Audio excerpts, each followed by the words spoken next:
যখন সীমান্তের কাঁটাতারের ওইখানে আমাদের অসংখ্য ভাই বন্ধুরা নিজেদের নিরাপত্তা নিয়ে উদ্বিগ্ন হয়েছে যে কখন ভারত থেকে একটি খুনি সন্ত্রাসী গোষ্ঠী এসে তাদের বোন বাচ্চা প্রিয় সন্তানকে যে কোনো সময় খুন করে চলে যেতে পারে। ইতিমধ্যে বিভিন্ন জায়গায় বক্তব্য হয়েছে। আমাদের যিনি ভারতের কমিশনার থেকে শুরু করে বাংলাদেশের রাষ্ট্রদূত হিসাবে এসেছেন, উনি বলেছেন ভারতের 160 কোটির সাথে বাংলাদেশের 20 কোটি যোগ করে দিয়েছেন।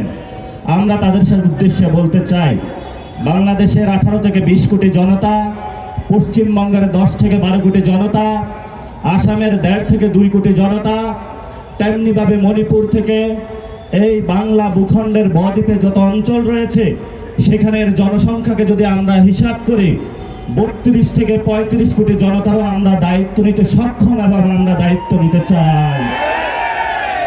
যদি তোমরা আমাদেরকে সেই আকাশ দেখাতে চাও যে অভিন্ন আকাশের স্বপ্ন, সেই অভিন্ন আকাশের স্বপ্ন ভঙ্গ তোমরা করেছো 1947 সালে, যখন আমরা একটি ভারত স্বপ্ন নিয়ে বেঁচেছিলাম যে আমরা ঐক্যবদ্ধভাবে ভারতে একই গঙ্গা একই জলে বসবাস করে একই পানিতে বসবাস করে নিভৃতে এখানে থাকবো।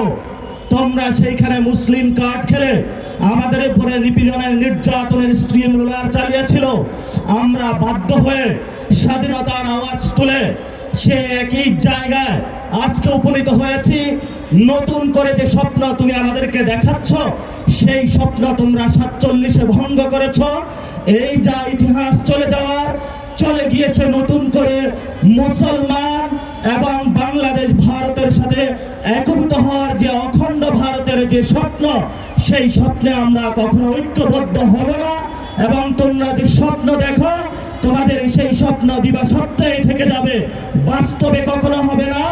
যদি বাস্তবে হওয়া সম্ভব, যেটা আমাদেরকে ভাসানী বলে গিয়েছিলেন, পশ্চিমবঙ্গ আমার, আসামও আমার, মণিপুরও আমার, এই বদ্বীপ পুরোটাই হলো